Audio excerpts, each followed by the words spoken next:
Forget frequently asked questions. Common sense, common knowledge, or Google. How about advice from a real genius? 95% of people in any profession are good enough to be qualified and licensed. 5% Go above and beyond. they become very good at what they do, but only 0.1% are real geniuses. Richard Jacobs has made it his life's mission to find them for you. He hunts down and interviews geniuses in every field: sleep science, cancer, stem cells, ketogenic diets, and more. Here come the geniuses. This is the Finding Genius Podcast with Richard Jacobs. Hello, this is Richard Jacobs with the Finding Genius Podcast. I have the last, person in the series to be a co-author on a book I'm putting together called Understanding Viruses. James Shapiro. He's been a guest several times before. Very, very smart guy. He's got amazing insights. He's part of the Department of Biochemistry and Molecular Biology at University of Chicago. He's also part of a website called The Third Way of Evolution. There's many researchers and scientists on that site that talk about, what they call a third way of evolution. That's apart from, the neo-Darwinist dogma. And separate from intelligent design as well. Oh, okay. That's the third way, right? Yeah, neo-Darwinism on one hand, intelligent design on the other, but this is the third way. That's excellent. Thank you. Well, yeah, so we'll get right into it. James, again, thanks for coming and being part of this book. So if you're ready, we'll begin with the questions. Sure. Okay. Fire. Yeah, so first one, it's kind of an easy one maybe. To your knowledge, do all forms of life have associated viruses with them, or are there some that don't seem to? I think they all do. We know about bacteria, we know about archaea, we know about plants and animals, and we know about some unicellular eukaryotes. So I think viruses are pretty much everywhere. Yeah, amazing. And there's even viruses that prey upon other viruses too. So they literally are omnipresent, it seems like. Yes, with the giant viruses that infect amoebae, they have these small viruses that use the replication factories the big viruses set up in amoebal cells. Very interesting. Is there any type of viral infection that you think is just really surprising or unusual to you? One that you think about? Well, I think the things that viruses can do for their hosts sometimes are surprising. Oh, you mean beneficial things instead of just killing them? Right. I mean, the typical view, I think I've said this before on your podcast, is that viruses are just parasites whose only role is to kill the cells that they infect. But in fact, many viruses are carried along by cells as they live and can even contribute to the cells that they infect. Yeah, I mean, we're living proof that viruses are also symbionts, because I guess about 8% of our DNA is viral DNA. And for instance, I learned, we couldn't make a placenta and keep our babies safe and separate from the mother's immune system without some viral DNA, right? Right. In mammals, the endogenous retroviruses have wired the placenta and also stem cell development. And they've played a very important role in our evolution. And there's something very interesting about the way they've handled the placenta, because as you look at different orders of mammals, they all have placenta and embryos inside them. They're all viviparous, like we are. But the retroviruses, which wire the placenta, are unique for each order of mammal, plus which the placenta uses a protein. They do two things for the placenta. One is that they provide signals to allow expression of placental-specific functions. And secondly, the protein that the retrovirus uses to attach and invade mammalian cells, which is called the ENV or envelope protein, serves to allow the placenta to form a syncytial, what's called a syncytial blastoderm, where their cell walls are not there. And the envelope protein is called a syncytin. And again, each order of mammal has its own envelope proteins that it uses as syncytins. It looks almost as though placental development had to evolve over and over again in the history of mammalian evolution. It's certainly not the pattern we would expect based upon conventional evolutionary thinking, where you have a new invention once and then you branch off from that. And I think exactly. I don't know what it means exactly, but I think it's an interesting observation, and I hope somebody does more research on it and finally figures out what's going on. Well, one part of that is, so when a virus at what point does it lose its sense of self, its agency? If we have a virus that endogenizes into our DNA, HIV seems to retain its ability to make more HIV and do what it pleases. But some of our past endogenized retroviruses, they seem to have lost the ability to leave our DNA. And at what point are they part of us and they don't have a separate agency anymore? Well, there are people who think that HIV is on a path to becoming part of the human genome eventually. That when you first encounter a virus, it can be much more dangerous than it is after some period of familiarity with it. You use this term sense of itself and so forth, or independence. I think of viruses as just part of the whole biosphere, the living world. And they go into cells and they come out of cells and they can communicate between cells and they can sometimes affect other properties of the cells. And we'll talk about that shortly. It's a little bit strange to talk about a virus as having identity or a sense of itself. It's like saying that certain molecules in the cell have an identity or a sense of themselves. Well, this leads into my question I was going to ask you, but I did it out of order. Do you believe viruses are alive? And if so, or if not, what characteristics of a living thing do they have or not have in your estimation? Well, they're part of life, but they're not capable of reproducing on their own. They always have to infect a cell in order to reproduce. So if your one definition of life is the ability to grow and reproduce, and by that definition, viruses are not alive. Nonetheless, they seem to be all over the place, as you said at the beginning. And I think that they've turned out to be extremely valuable to all kinds of living cells for their evolution. And evolution is essential to life.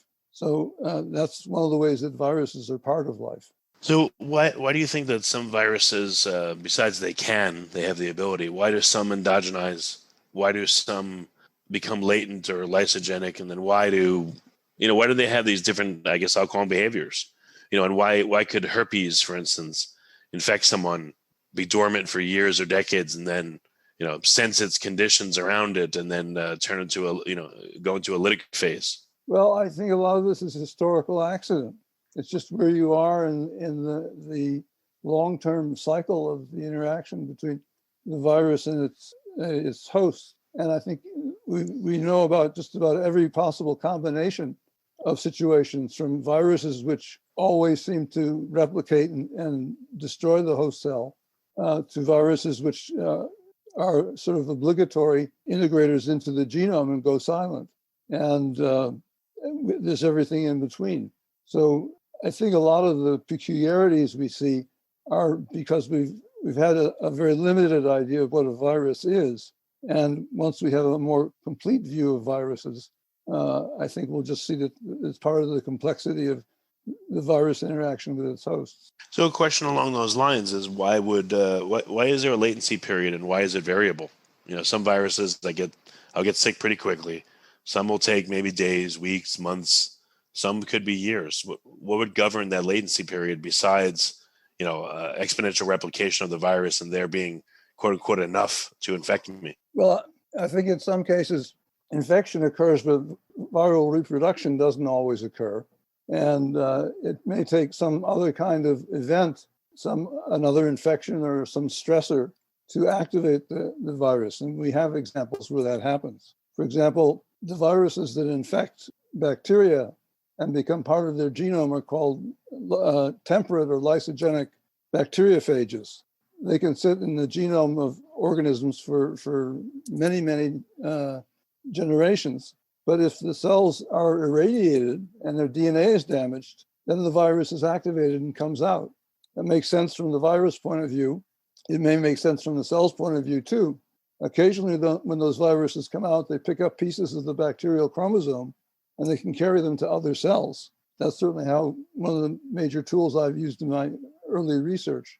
I think it illustrates the sort of symbiotic nature of the relationship between the virus and its host. I think we also discussed in an earlier podcast about bacteria which cause disease. And in most cases that I know of, the bacteria that cause disease and produce toxins do that because they have a virus integrated into their genome And it's the virus which has the sequences for encoding the toxin. The toxin is useful to the bacteria because it prevents the bacteria from being eaten up by other kinds of eukaryotic organisms like amoebae. But when bacteria gets in the wrong place and infects the human body, the toxin can act against the cells in the body. And that way the virus is allowing the bacteria to become pathogenic. And that was discovered, I'm not sure how long ago, at least 70 years ago. And it's called lysogenic conversion, which means the lysogenic means that the bacteria is integrated into the genome of its host cell. And as I said, then it can come out when the cell is damaged or stressed. But many of the sequences in the virus, like these toxin sequences, can be expressed even when the rest of the virus is not functioning. What would be driving that behavior? Would it be the bacteria recruiting, viral material for its own ends, or would it be the virus monitoring conditions and then making its own? Again, I'm anthropomorphizing, but who is the tool and who is the user of the tool? It seems like when it comes to viruses, that viruses use cells as tools, but yet they are used as tools, like you just talked about with bacteria. Yeah. How is that decision made? I think anthropomorphizing can be useful in science, but sometimes it restricts the way we look at things. And I think if we look at the virus-cell interaction as part of a complicated system, and it's a system as a whole which is operating, then some of these interactions make more sense because they allow the system as a whole to develop in certain ways. But in order to use, how would a system know? I mean, something's got to know. Something's got to deliberately use this viral material because it's happened countless times. So there must be a way of identifying, the circumstances are right whereby, there's this viral material, let's use it and change ourselves so that we can accomplish what we need to accomplish. Well, I'm not sure that kind of thinking goes on too much among bacteria, but viruses do carry DNA that it proves very useful to bacteria. And so it wouldn't be in the bacteria's interest, for example, to exclude all viruses, because then they wouldn't be able to take advantage of the DNA coming from the viruses. I don't know that these are conscious decisions, but I think this is the way the system evolves most efficiently. Okay. You mentioned this earlier, you alluded to it. I don't know if the time scale is right. If I get a certain virus and I'm the first one to get it, you label me number one, and then I cough all over you and I give it to you, you're number two, and so on. It keeps passaging, and we get to like person number 100. How do you think the virus would be different in person number 100 versus me, the original person number one? So many factors which come into play. One is the inherent ability of the virus to change its genome as it replicates and reproduces. Some do this by making small changes, but there was a very interesting paper published earlier this year about influenza virus, which formed a hybrid protein with a human sequence, and it gave the influenza virus a new way of infecting the cells. So, and viruses can recombine with each other. That is, the same cells infected by two different viruses, but they may be similar to each other, and they can produce viruses which are hybrids between the two, or recombinants between the two infecting viruses. So there are lots of ways that viruses change. If the combination is either more infective or more beneficial to certain hosts, that will favor the virus reproduction. It's the opposite, and the combination is less efficient or doesn't do anything for the host, then the virus can disappear. So there's no one place that they all go to. They all do different things. Some will, again, if they have the ability to endogenize, some will stay just, completely deadly and lytic forever. It seems like some will go towards more of a commensal relationship. Is that what you're saying? Yeah, well, I think it hinted at earlier when we talked about the placenta and the endogenous retroviruses. I think this fits very well with the hollow biont conception of evolutionary change, which is that a large organism like a human being is not just the human cells, but is also all the microbial cells that are in the body. And that's what's called a hollow biont. And our properties are conditioned by the microorganisms we have living on us and in us. And we can think of the viruses, which have become part of our genome, as hollow biont elements as well.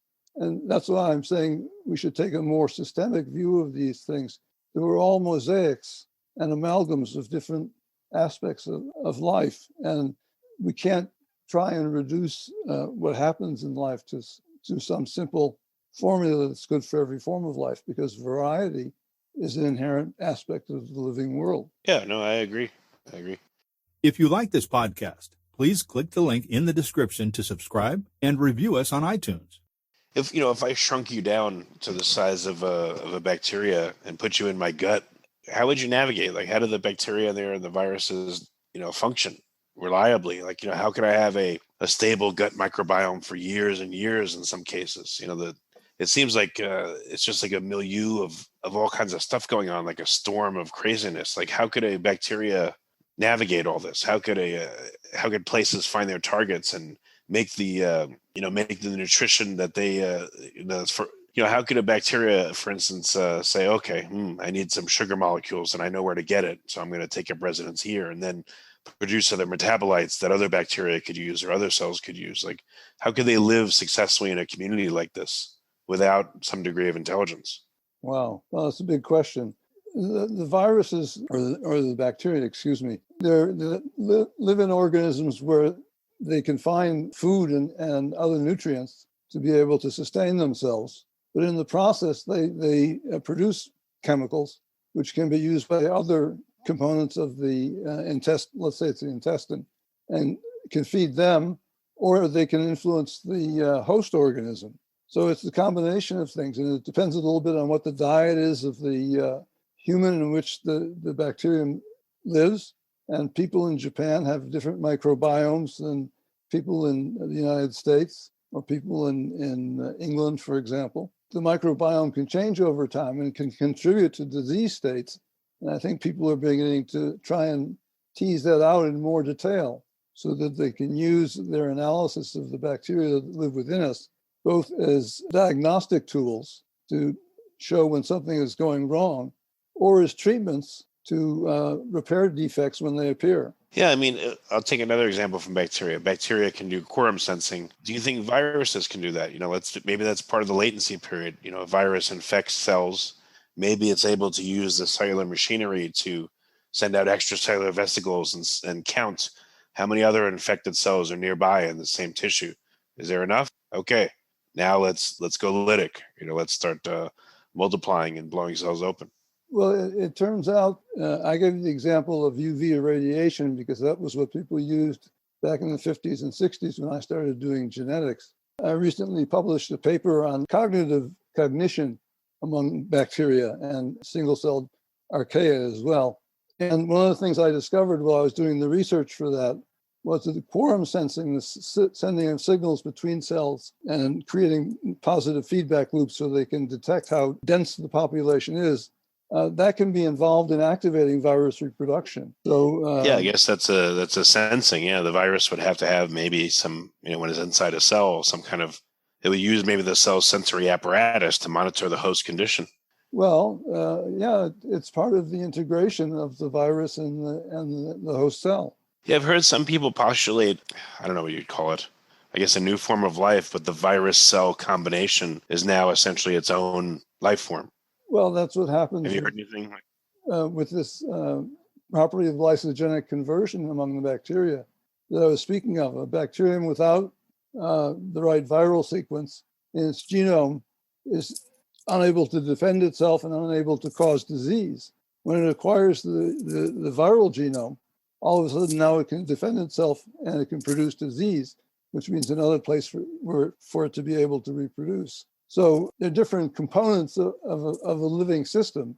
I think the best way to think about this, and the way that I'm trying to focus on right now, is not as each part of the system having its own ends, but as being components of a larger whole, which develops in certain ways. But there has to be some guiding aspect to the, at some level, you can say, all right, they're part of a system of a greater whole, but why would any part of the system or the whole system itself act in such a way as to allow for this and to perpetuate it?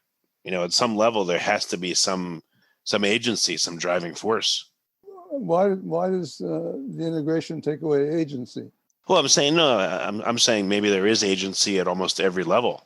I'm not saying there's it takes it away, but you know, I think that's right. like how far down does agency go? I mean, I would think most people would say maybe down to a cell level, or a lot of people would. But what about a subcellular level? If let's say viruses are, some are composed of RNA or DNA. When they enter a cell, that's all that's left of them. There's no envelope protein or anything, but just a string of nucleotides. Then why couldn't you consider mRNAs or other RNAs or DNA inside of a cell as maybe a separate? It has its own agency apart that from the cell.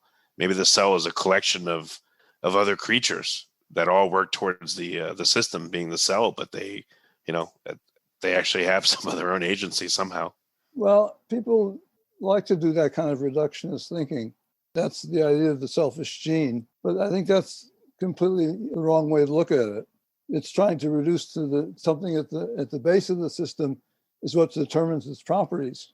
And we know that in all of these systems, properties of the whole system are very important. For example, the nutritional interactions between the different microorganisms in our intestines and our cells, for that matter, because they help us to digest our food. Those are all interactive and they're mutually beneficial. It's also true that complex interconnected systems are far more stable and flexible than simple, single-minded, if you will, systems, which only can do one particular routine, such as infect and kill. It's much better to be flexible and have options, and the system can adjust to the options according to the conditions. Yeah, no, it makes sense. And I know systems have many, many emergent properties. I mean, it happens at all levels. So I just wondered how far down does independence and agency go? And I guess no one knows. I think when you start taking the cells apart and looking at the components, it's very hard to talk about agency because the components can't do anything on their own. They have to be part of a living cell. Yeah, I mean, like, extracellular vesicles, cells produce them and they also move around and then they enter into other cells and they can change function of the cell. I guess no one would say that they're living, they're just tools, but right, they're ways cells I don't know how communicate with each other. But if you look at it, how different are they from viruses? I mean, viruses are kind of similar. They're an enveloped bit of nucleotides that can enter into a cell and come out of other cells and change that cell's action. They seem to have a bit more ability than extracellular vesicles, but they seem to be pretty similar, or like a bacterial plasmid, Well, all of those, I think, are signs of the ability of living systems to communicate with each other and to modify themselves and to change when change is advantageous. Yeah, it's just weird that they're all tools, but tools seem to have owners. So, plasmids, you would say they have bacterial owners or creators. EVs, cell owners or creators, but who owns or creates the viruses? It's weird. They don't seem to have owners. They seem to be these tools that, they don't seem to have any owners or creators. It's weird. I think owner is perhaps a misleading anthropomorphism because once the cell sheds its vesicles, they're not part of the cell anymore. And the cell has very little control over them. The organism as a whole or other cells can pick up those vesicles and perhaps do useful things with them.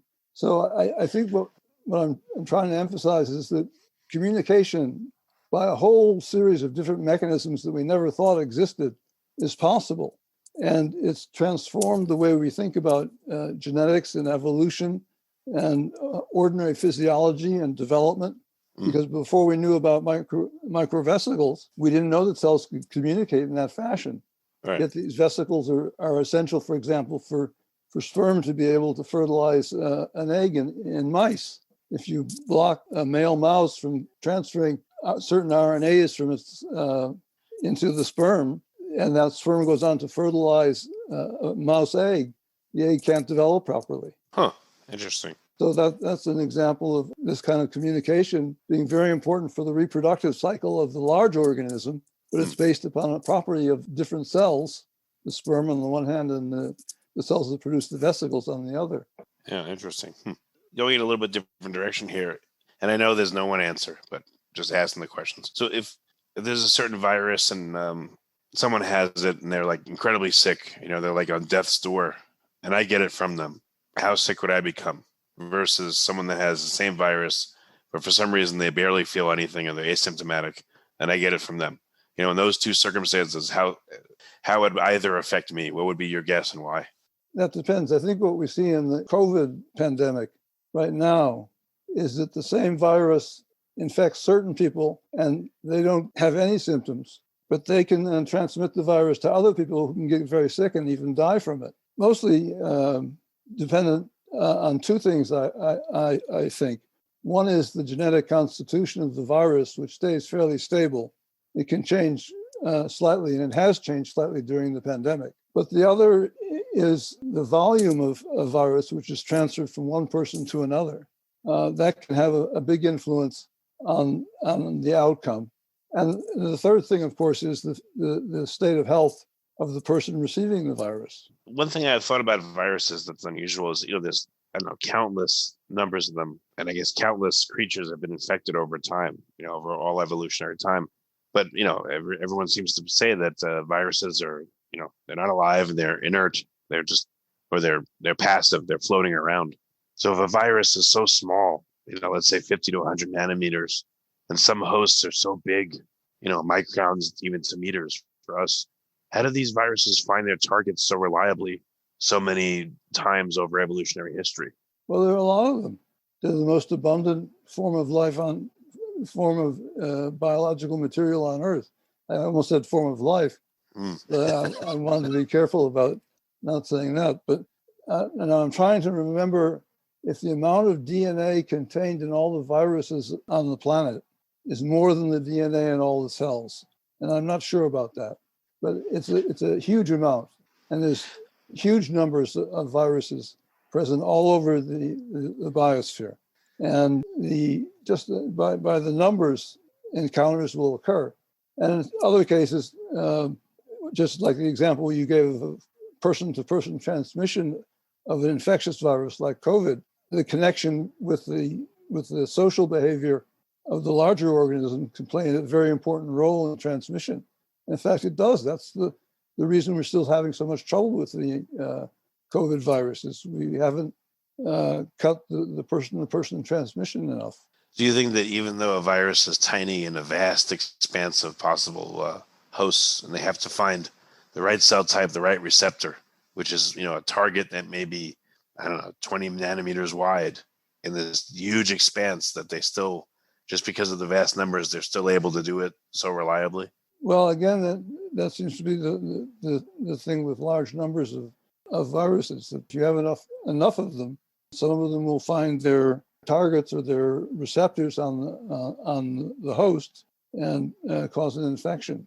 And some of them are better than others. So COVID is a particularly successful and very infective virus. I don't know if that's because it's produced in tremendous numbers or because it has higher affinity for the tissues in the body.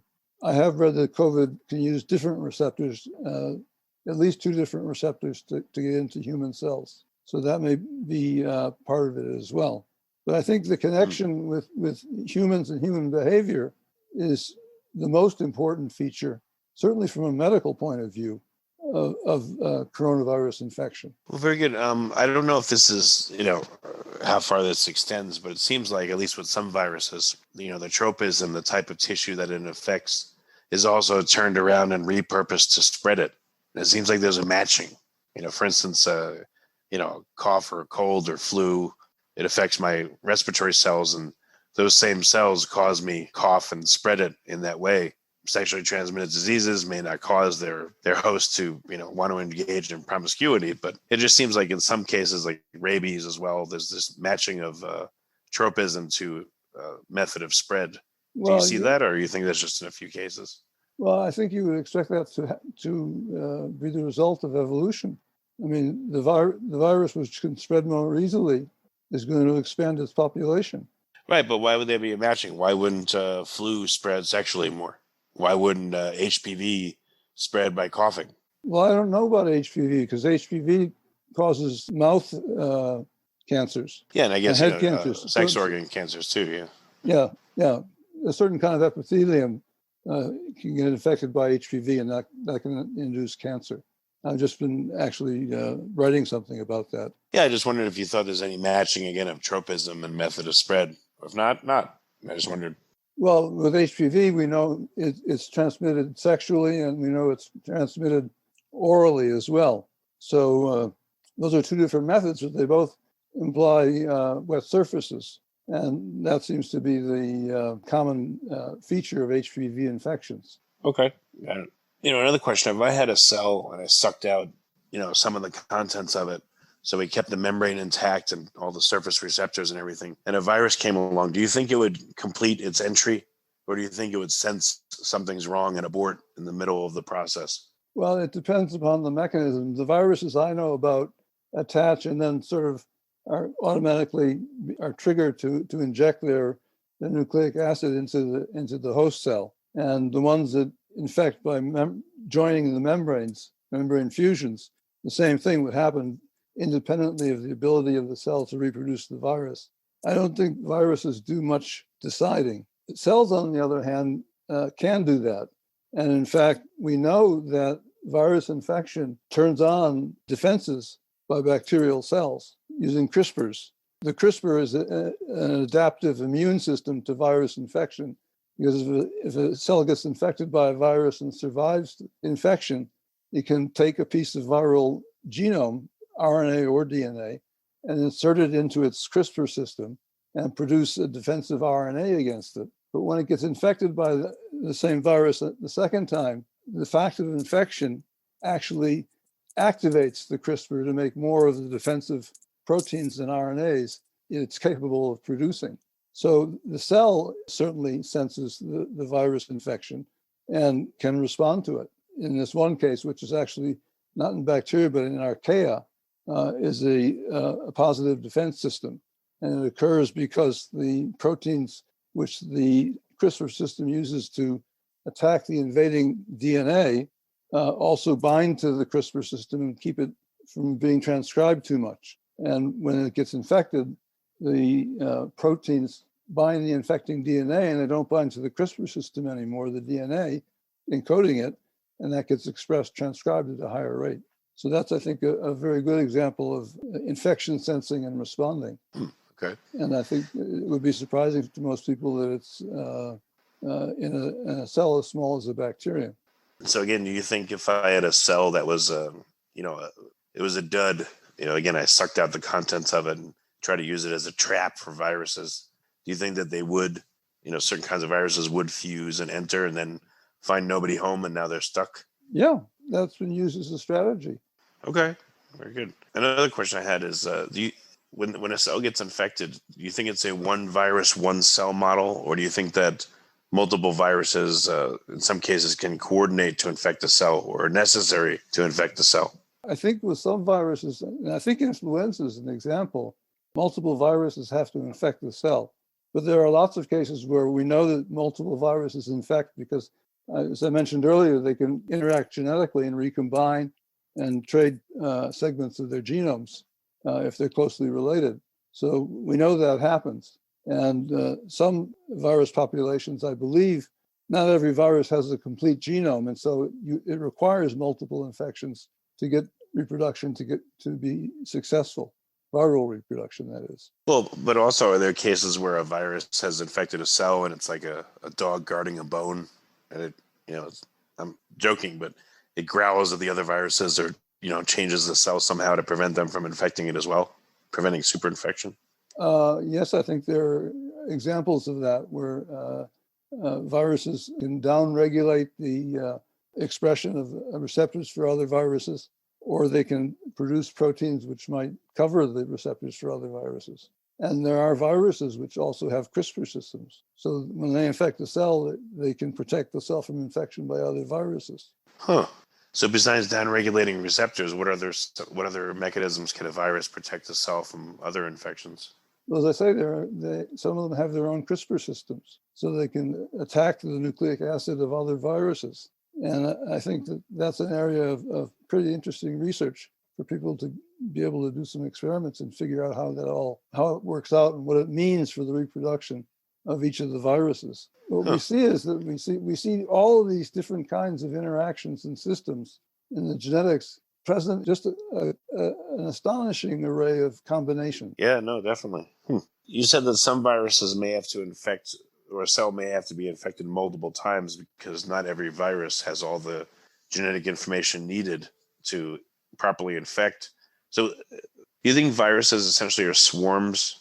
Like if I look at like a colony of bees, the workers, the drones, the queen, etc., they're all variations of phenotype, but they're all bee. Do you think that viral quasispecies make up, a swarm, and then when a cell population is infected, a swarm is necessary to properly infect, so that each cell will have various different quasi-species infecting it, and that'll make it more effective that it would be infected?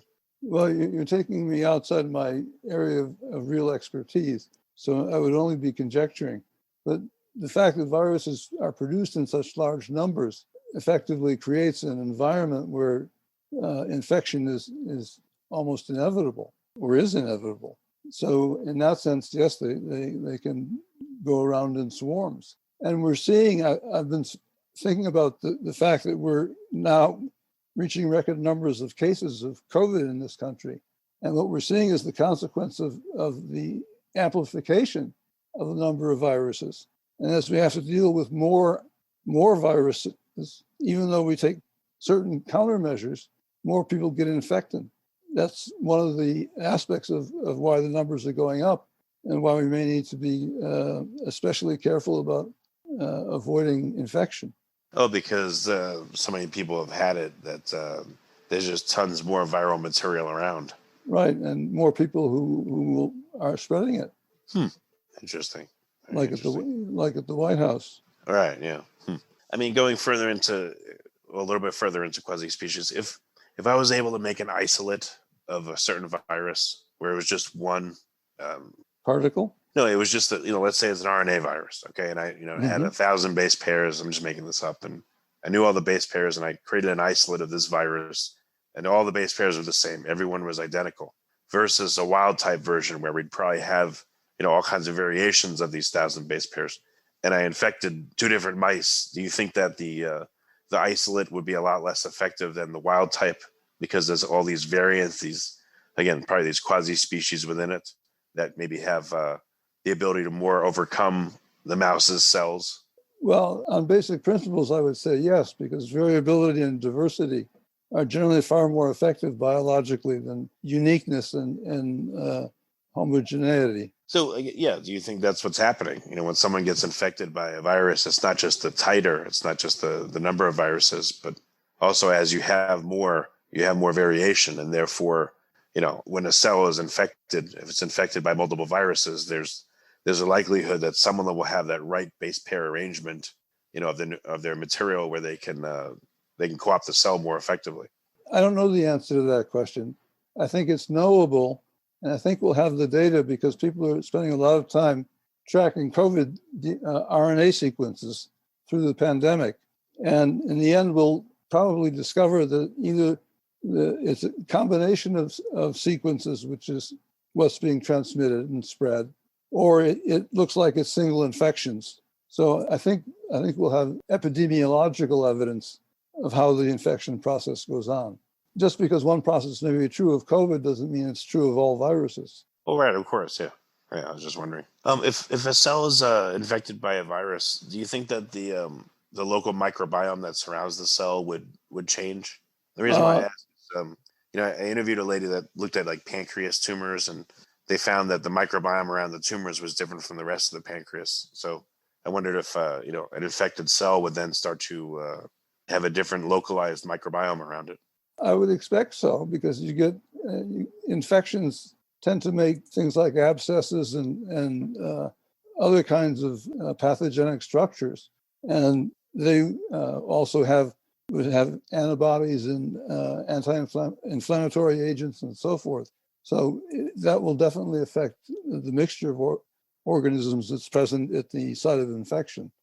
Okay. And then how do you think our virome or a bacteria is like phagome, I guess I'll call it, or how do they become part of its immunity? And do they?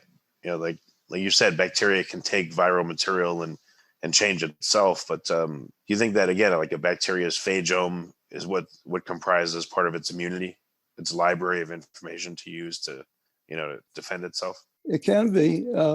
Generally with viruses, I think having a copy integrated into the genome the general rule seems to be that provides protection against more infections, sometimes by very different mechanisms. But that seems to be the sort of general principle.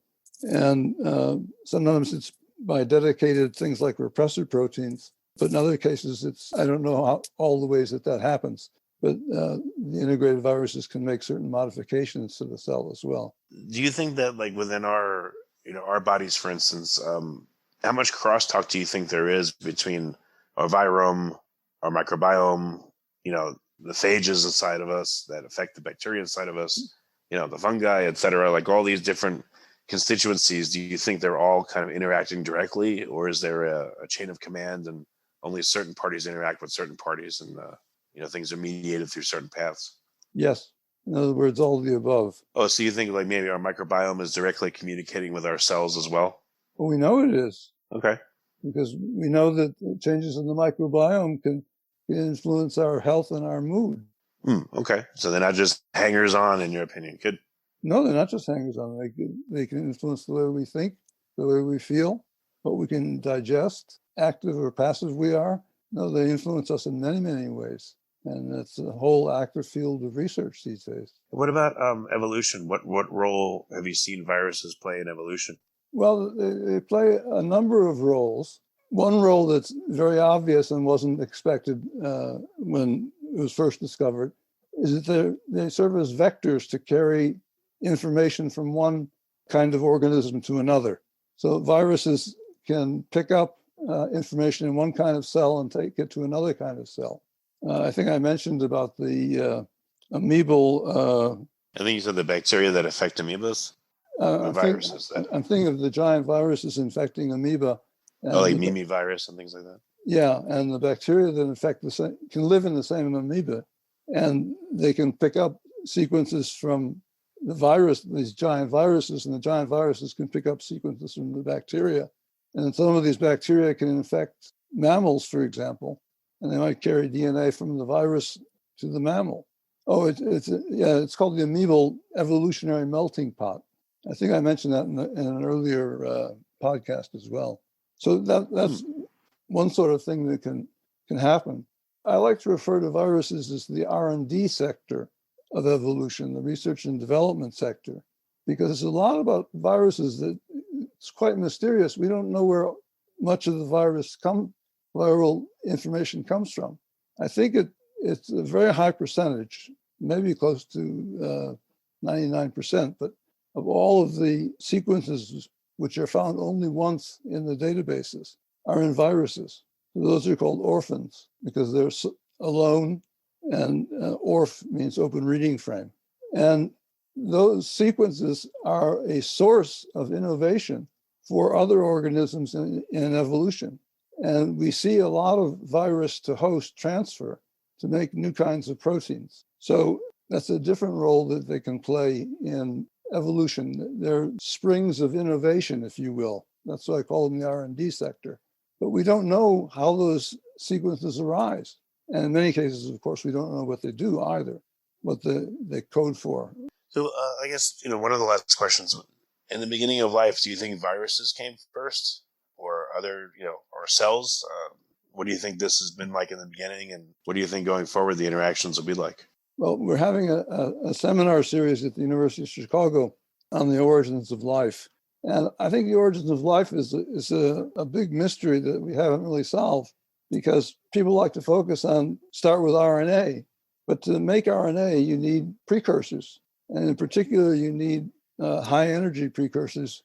And they have some idea about how they might do this thermodynamically. But the organisms that we know about that evolve all have cells which make nucleotide triphosphates and are precursors to RNA and DNA. So without the metabolism, the biosynthesis, and the energy sources and the cell structure, the nucleic acids by itself won't evolve. People are trying very hard to work that out, and they may eventually do it. But I'm a little bit skeptical. I don't think we know yet what really came first. We have some ideas based on our current prejudices, which are very nucleic acid centered. But the other aspects of metabolism and membranes, those are extremely important as well. Yeah, when you mentioned earlier that, just like you mentioned, syncytin, placental mammals, the viruses that compose the placenta or code for it are different, but present in many different types of creatures. It seems like evolution has produced similar forms many times in many places over time. So why wouldn't it be the same for viruses? They probably didn't have one beginning, but I guess, I don't know. It's weird that you would think everything had to have one beginning, but maybe it didn't. Maybe life began many times in many places, somewhat simultaneously or close in time. Yeah, we don't know how old viruses are. And it's hard for me to understand how they could have evolved without having cells to infect so that they could reproduce. But the diversity of viruses and the diversity of sequences that they contain in their genomes is astonishing. And of course, there's every kind of virus you can imagine. Double-stranded DNA, single-stranded DNA, circular DNA, linear DNA, double-stranded RNA, single-stranded RNA, segmented RNA. Everything is there. The only conclusion I can draw from it is that for some reason there's a tremendous diversity, and that's what turns out to be useful. And it's not necessarily useful to any particular virus or any particular organism, but it certainly is useful to the biosphere as a whole, because it gives it a lot of potential for going in different directions. And certainly the history of evolution is repeated episodes of new organisms arising and new ecologies arising and doing things in a different way. And I'm afraid that with climate change, we're going to see that happening all over again. And it's not going to be very easy for us. Yeah, it's a big, huge puzzle. Very big puzzle. So, yeah. Well, very good. Anything else I should have asked you that I didn't? No, I hope the message came through that I think oversimplification is a problem. Yeah, I wasn't trying to oversimplify. I was trying to ask about different aspects. No. I wasn't saying you were. I was just saying I hope that I got that message across. Yeah, biology is unbelievably complex. It's amazing. Yeah, but we should expect it to be complicated and diverse. Well, very good, James. What's the best way for people to find out more about your work? Visit my website, www.shapiro.bsd.uchicago.edu. Okay. They can access my papers there, and they can look at them. And I try and put as much of these things into my papers as I can. And hopefully I'll write another book and publish it that way, too. Okay, well, very good. All right. Well, James, thanks for coming on the call. I really appreciate it. If you like this podcast, please click the link in the description to subscribe and review us on iTunes. You've been listening to the Finding Genius podcast with Richard Jacobs. If you like what you hear, be sure to review and subscribe to the Finding Genius podcast on iTunes or wherever you listen to podcasts. And want to be smarter than everybody else? Become a premium member at findinggeniuspodcast.com. This podcast is for information only. No advice of any kind is being given. Any action you take or don't take as a result of listening is your sole responsibility. Consult professionals when advice is needed.